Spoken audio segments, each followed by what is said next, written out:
Welcome back to Win is Win Football Podcast. Where I made a correct prediction. What was your prediction? I think it could be even, like a 2-1, 1-1 penalties, and then you said, it's gonna be 3-1 PSG. Yeah. I said, nah, it's gonna be a difficult game. Yes. I said we might get penalties, and then PSG will probably win. Yeah. And I was right. This is what we do. This is what we do. But Tottenham lost. Tottenham lost. Who would have thought?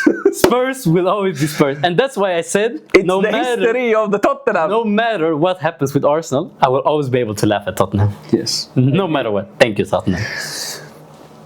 Premier League. The Premier League is back. The Premier League is back. Bro, I have to say, Yeah. when there was no football this summer, a small part of me died. I feel like I have some purpose in life now. No, you've been resurrected. I literally, like, the weekends, they have a meaning. You say yes. Finally. Honestly, like throughout the summer, I think I was depressed because there was no football. Now, because all my days are filled. Like, I work, I come back, it's football. Nice. I work, I come back, there is discussion about relevant football. There is no discussion about a random thing that happened 5 years ago in football. Like, nah, nobody cares. Now, I want now. It feels so nice to have the Premier League. And this season, bro, I am locked in on the Premier League. I think this season is one for the ages. I think every team is looking good. Every team has a purpose. Every team has something going for them. So this Premier League season, man, is going to be crazy. And I paid a lot of attention to La Liga this season. I'm paying attention to Premier League finally, because I am invested with this podcast. And your fantasy. And my fantasy Premier League. Let me tell you something about fantasy Premier League. Well done, actually. Every year, I do horribly. So like 2 years ago, I started one round too late. So I'm already like 100 points behind. Okay, so now I gave up before it even started. Last year, I substituted like 5 players. So I got minus 40 points, 50 points, and I was already behind. So I was like, it's not worth it. This year, my team is ahead by 50 points. Yeah, you've done well this first game week, actually. Brother, I'm gonna watch Premier League regularly. I'm gonna check who is injured and who is not. Yeah. And we're gonna win. Winners win. Winners win. Yes. Yeah, fantasy, for me, it's the opposite. I've been playing so much for so many years. I feel like kind of fatigued. I feel like... No, this is the year. This is the year. But yeah, we're playing. Did you win last year or Pete Steely? I think it was like a couple of points. I think he won. He won, okay. Yeah. Because last year, the last like 5-6 game weeks, I gave up. Because I was in...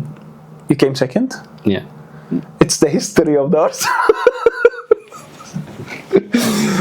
I tried to do a prank. Yeah, I know. And I figured it out. Damn it! So there is this TikTok video this trend where it was actually about American football. Yeah. Where a girlfriend tells her boyfriend, like, how much did you pay that there will be winter? Yeah. The snow will fall in Alaska this winter. Because like for over the past 30 years, there's always snow. How much would you? So that's a stupid question. You put all your money on. You put all your money on it. Yeah. So the guy's like, oh, that's a stupid question. I would pay all my money on it because, of course, it will snow. Yeah. So then she tells it. She says, how much would you pay? How much would you bet? Yeah. Why would you bet that the Cowboys would win the NFL or whatever it's called, the championship, when they have lost the past 30 years? Yeah. And then comes Arsenal. And she was like, how much? And I was like, yeah. So I wrote to your fiance, soon to be wife, and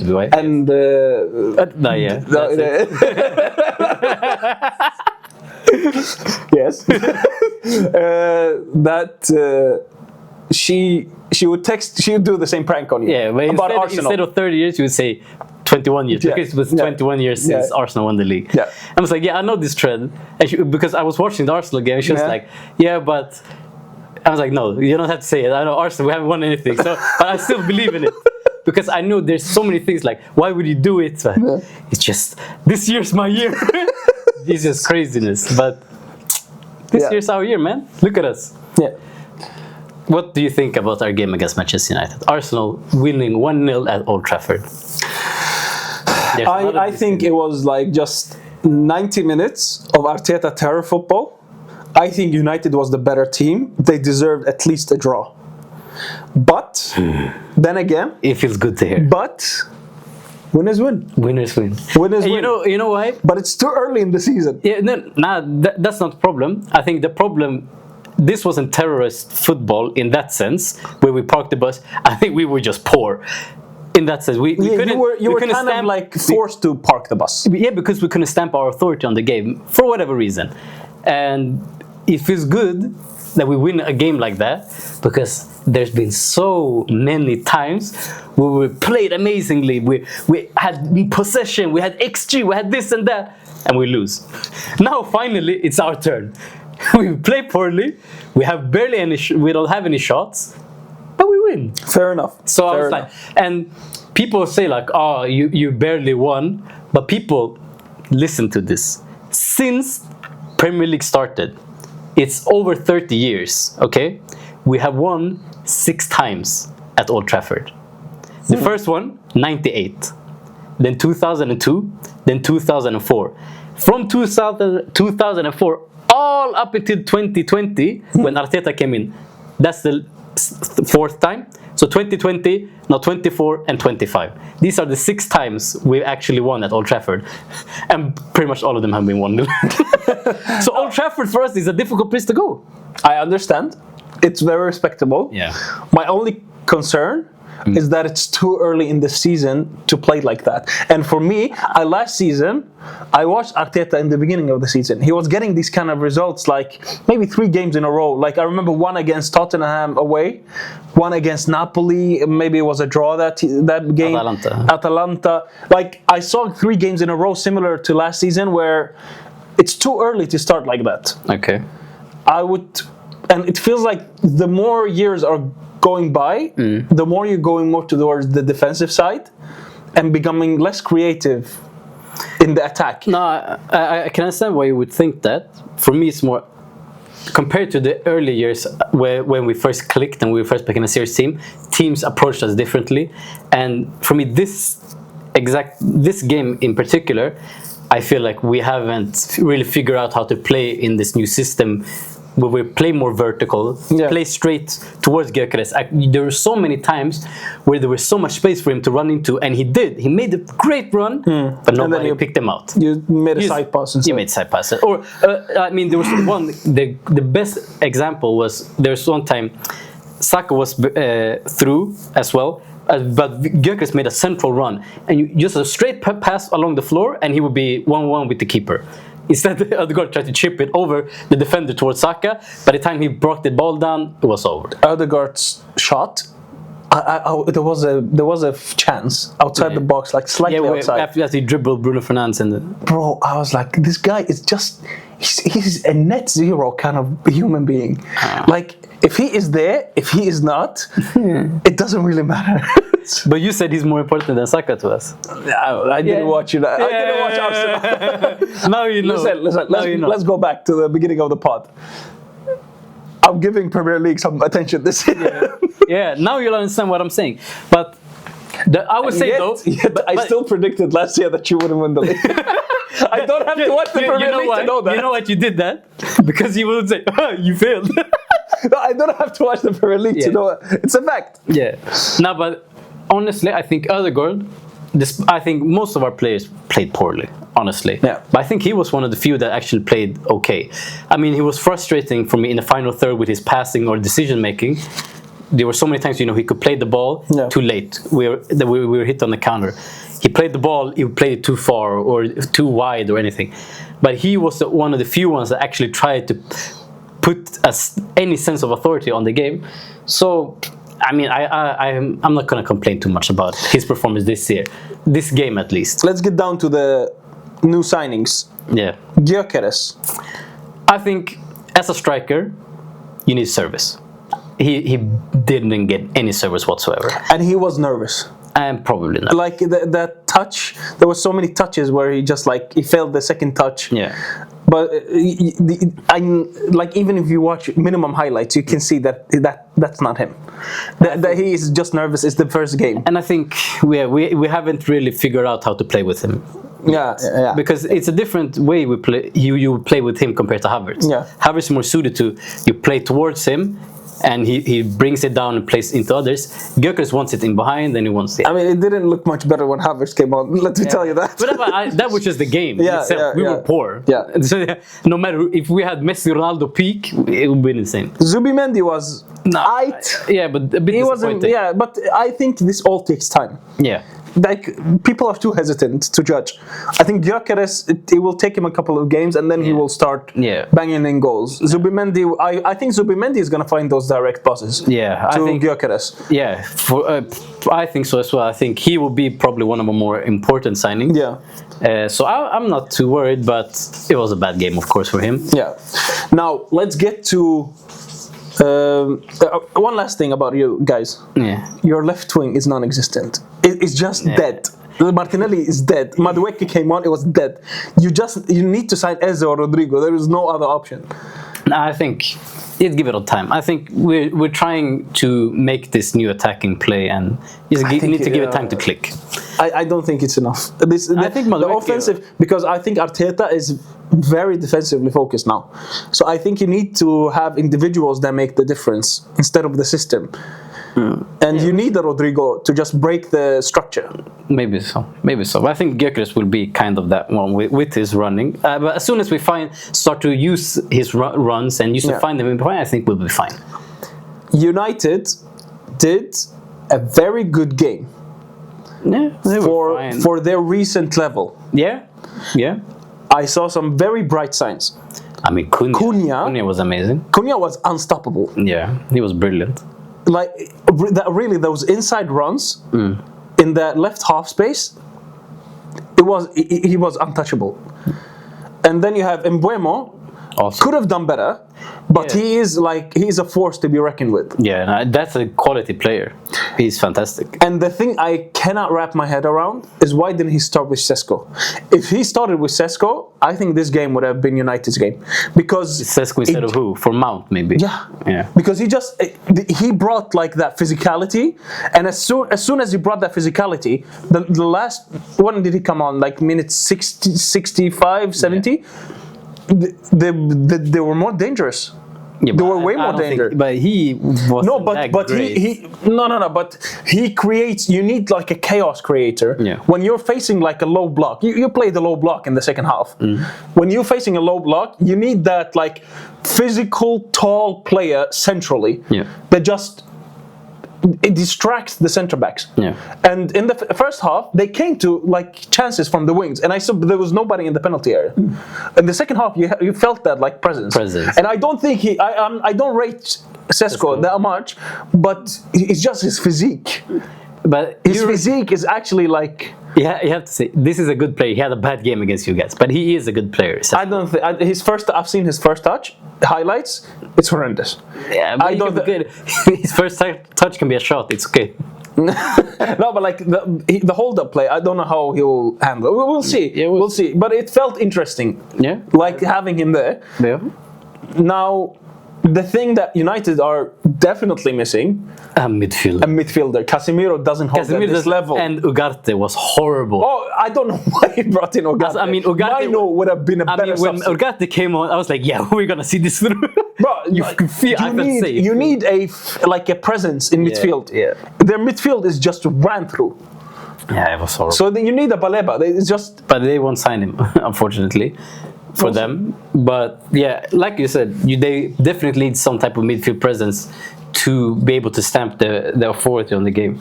But elsewhere, I think I was surprised. I think they played much better than I expected they would. Yeah.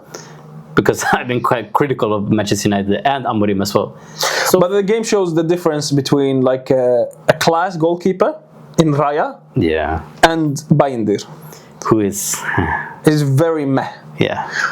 But also, what do you think about the goal? Yeah, because on Twitter it's controversial. Everything is controversial on Twitter. I saw one sequence where I was like, this is a free kick. Not like if you watch it from where the corner was hit, it doesn't look that dangerous. But if you watch it from behind, like Bayındır is jumping, and the ball like there is a push, so he kind of falls out of position because of that push. That in a goalkeeper position in a corner is quite sensitive. So if it was just like a push along, and then when he jumps, you leave it, that's okay. But I saw like in one of the sequences in replays, where it was like he touched the ball, and then like while he was touching the ball, he was twisting. Yeah. That is the free kick, I think, because you're interrupting the play. I mean, I don't care, because we have been on the end of, players have actually been holding our goalkeeper. Fairness, Malcolm, fairness. No, for me, yeah, this is fairness, because our goalkeepers have been held. Like, they've held, defender hold our goalkeeper like this. Okay, but no. Don't think about like, we got fucked, they have to get fucked. Do you think this situation, isolated, is a free kick or not? No. Okay. And what I think though, I think it was poor defending from Manchester United, and I think it was poor goalkeeping from. I think it's a combination of poor goalkeeping and Manchester United did the exact same thing when they had a corner, and Raya came out and he punched it, despite being pushed. So for me, in the air. Yeah, but it was in there. Both of them were. It was a similar situation, but Raya actually managed to punch it out. For me, when you look at it, Mason Mount, he is on the completely wrong side of Saliba, because he has to protect his goalkeeper in the situation. You know what's going to happen. They will disturb him. Yeah. And they had this new rule where they said they were going to take out the dark arts in the Premier League, whatever. Okay, sure. But then if you look at the exact same corner, you can see how it's like 3 different Manchester United players pulling the shirts of Arsenal players. Would that not be a penalty in the exact same situation then? What do you think about Saliba versus Kunha situation? Is that a penalty? Initially, I thought it was penalty. Now I'm a bit unsure, because Saliba goes in for the ball and he just kind of steps into Saliba's face. Because if Kunha was in control of the ball and he was trying to shoot, penalty. But the ball was, De Ligt had a shot and the ball was coming towards him. So nobody was really in control of the ball. But yeah, I would say I wouldn't. Gray area. Yeah, it was a bit gray, but I wouldn't. If they gave a penalty, I would be mad. No. I wouldn't be mad. I would be mad at Saliba for being there. But it's difficult, because I don't think anybody was really in control of the situation, and I think Kunha stepped into Saliba's space as much as Saliba stepped into his. Yeah. Now, on to Liverpool Crystal Palace. One of my new favorites. If he holds this level, my new favorite striker. He is the reincarnation of Benzema, but taller and blacker. That's what you like, taller and blacker. That's what I like. I think he's class. He said in the interview after the game, I'm taller and blacker. I'm taller and blacker.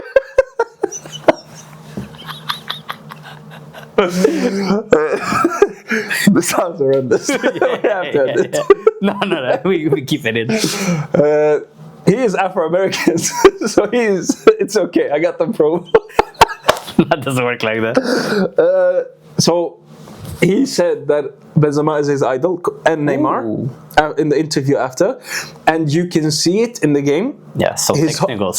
Bro, his hold-up play is art. Yeah, fantastic. It's not just that functional hold-up play that a lot of like Sesko is a functional hold-up play. Yeah. This guy is artistic in his hold-up play. Back heels, turns, flicks. He got lucky with his goal.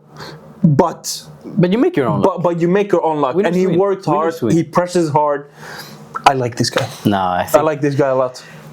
You don't need. I love my Swedish brother Isaac, but you don't need him. Nah, Liverpool definitely don't need him. Like we said, go for the center backs or midfielders. Something different. You have the perfect striker for you now. They bought a new Italian center back, youngster. He's young, so I mean you couldn't chuck him immediately. But he can be a backup in case. And I've seen the compilation of him, the last attempted dribbles against him. This guy, really? Yeah, but he's young, so it's fine. I think this is the perfect, because you have a very old center back in Van Dijk. So you get a youngster who is just in case. Yeah, he's like that Varane when he came into Madrid. No, I think it's a good signing, but now they need a ready now centre back like a Gyökeres, which they're probably looking to sign at this moment in time. I think it will be difficult because Konate is staying at least one more season. I don't think it's a crisis, but it would be a good bonus. I think it could be a crisis. It could be because one injury and it actually is looking bad for them. Yeah. But now I think, the thing with Liverpool, they just outscore everyone. They score so many goals because they are so attacking oriented, and it makes for good games. I don't think they played well this game though. No, and I think they need It was a very back and forth, like fast-paced game. Yeah. Maybe that's the Premier League, and I'm not used to it. But you need a midfield maestro who just slows down the tempo the game when it's swinging back and forth. Yeah. Because it felt like the game was swinging, and then both teams were just swinging with it. Back and forth, But, and then I'm really interested in how the Frimpong and Salah on the right side is going to be. Which I told you, we spoke about it. This could be very dangerous if it clicks. Or it could be horrible as well. But I thought Frimpong was quite okay defensively. Yeah. Because he's like hounding the left winger. Yeah, he stressed them out. Yeah, he just paces them. Yeah. But I give it time. It's like similar to Arsenal. Yeah, a lot of new signings. Give it time, I think by like around New Year, you'll have the peak version of this. Yeah. Both Arsenal and Liverpool. Yeah. And up until then, you just get as many points on the board as possible. Yeah. Because now we also have City, who have signed some very good players and looking very nice as well. Bro, I saw a tweet that summarized it perfectly. Yeah. It's like the first time City goes like 4 out of 4 perfect signings. Yeah. Reinders is the new Gundogan. Yeah. Yeah, actually he is. Cherky could be the new Bernardo Silva. Very artistic. But I think he will slowly be integrated into the system. I don't think he will be a starter. But what Bernardo has, however, is Bernardo, he's the player that runs the most. With Cherky, it doesn't. Yeah. And that's the thing he needs to improve on. Or at least be extra creative to make up for it in some capacity. I think he will be slowly integrated. I think he will kind of have like also the Bernardo role in the beginning, where he was like, you never knew if he was a starter or a sub. Yeah. And then you have Ait Nouri. I think this is a perfect signing. He's very good signing. Offensively, I like him a lot. I think it's okay. If you want good points on fantasy, get Ait Nouri. You gotta guarantee an assist again. No, I'm not sure about him, sure. And then we just have 4 signings. Which else did you have in mind? The goalkeeper. Trafford. Yeah. And now there are rumors that they are signing Donnarumma. If they're signing Donnarumma, man, it's game over. But Donnarumma can play with his feet, man. They can. PSG is a possession team. That's why they got rid of him. No, I think they got rid of him because he's like quite a negative personality, or like because he creates problems sometimes in Milan and now in PSG. That's my interpretation of the situation. We have to ask that he's kind of a trouble. We have to ask the expert. Yeah. What do you think? The expert. What is your verdict? No, okay, thank you. Thank you. I'm not sure. Yeah, but we'll see. They have Trafford. Please sell Savinho so we can sell Rodrigo. Well, we can take Rodrigo, please. Take Rodrigo. Yeah, I want to. I need harmony in my squad. We don't need too many stars. Harmony, you get rid of him. You will need to get Vinicius and Mbappe. They two can stay there. Just we need to get rid of one of the attackers. I don't know. We'll see. But Chelsea, not good. You're predicted Premier League champions, not good. Yeah. That was a horrendous game. I was watching it while like throwing the garbage, and I was just like in and out. I was like, watching it throwing the garbage. You were watching garbage. Throw the game in the garbage can. No, but did you see the disallowed goal? No. Crystal Palace scored a disallowed goal. I saw it. And this is the first time since they implemented the rule 5 years ago that they actually used it. Oh. And basically what had happened was Crystal Palace scored a goal from a free kick, but they put players. You can have your own wall, and it has to be at least 1 meter away from the opposition wall. And when he struck the ball, the player from Crystal Palace moved, so he was closer to the free kick, the wall, and they disallowed it because of that. after he scored. That's the only thing, which is crazy. I've never seen according a free to kick. the rule book. Yeah, but the rule book sucks, man. It's according to the rule book. Yeah, okay, but the rule disallowed the great goal. Calafiore's goal should have been this. Why? Why should it be disallowed? He pushed it. You can disallow all free. You can disallow all goals then. Spurs, very good. You know, Kudos. Wait. Yeah, kudos great. Very Thomas good. Frank, great.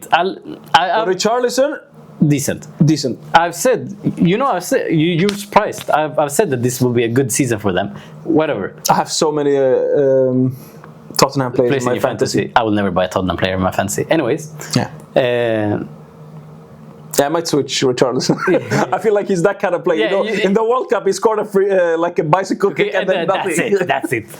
No, but I think for them, it's the early or the start of the season when Tottenham are like, hey, they could have a good season.